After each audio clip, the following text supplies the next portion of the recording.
Want to say just off the start that I've been concerned about the fast track approach of this particular project. And although the university has engaged the community, in fact, I think I may have been the first person, the first office that they spoke to and took a tour of the site last year.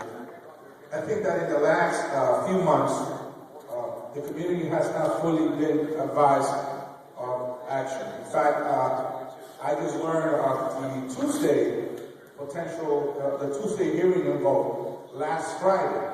And as a result of that, we were able to get some flyers up in the buildings, and some members of the community were able to attend the hearing and participate. But I want to commend the council member for his efforts to give us an additional time to review this process, because I think it requires that kind of input from the community. And that has been my strong concern from the very beginning.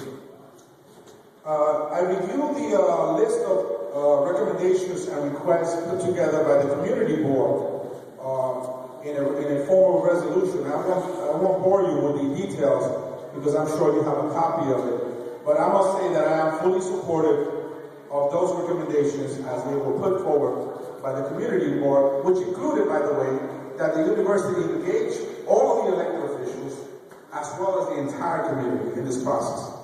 But in addition to that, I want to also stress that I support wholeheartedly the proposals put forward by the organization Advocates for Inwood.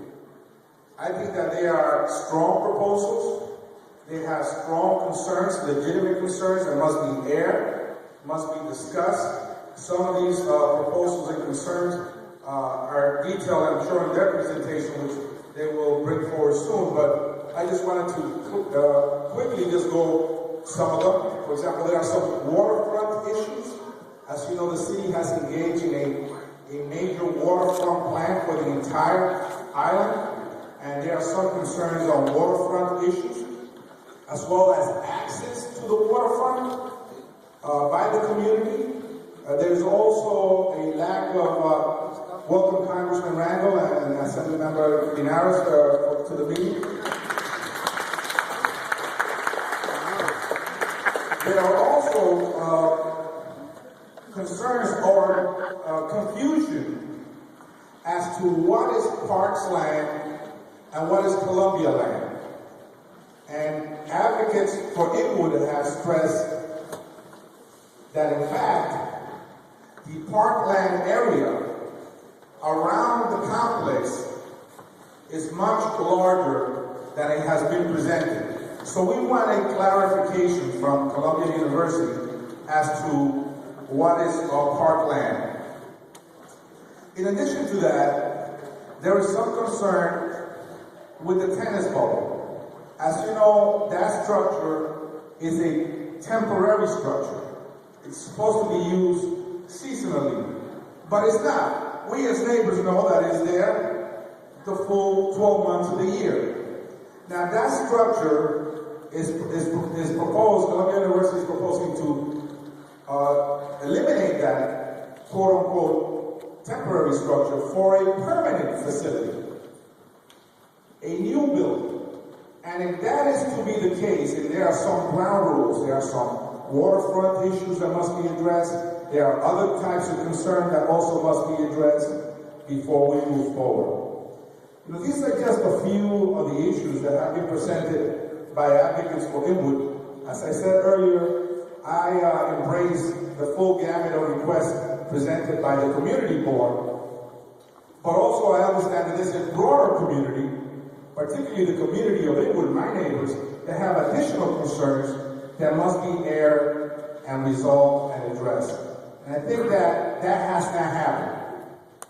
So I understand that this project has gone beyond the New York City Planning Commission, but I also understand that it has to go before a vote in the City Council.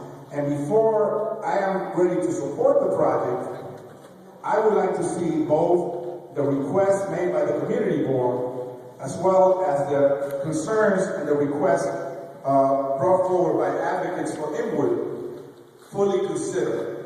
Furthermore, I would like for it to be a consideration that a structure, an infrastructure for accountability be developed. That it should not rely simply with the elected officials or with one or two or three elected officials. That in fact there should be a strong and community-based and reliable structure that will keep the Columbia promises accountable. That is my position. Again, you're all welcome to come on Sunday at Northeastern Academy on 215th Street. If you know of any neighbors that could not participate because maybe they are enjoying the nice evening in the park, please encourage them to come. And I thank you for this opportunity to present before you. Thank you.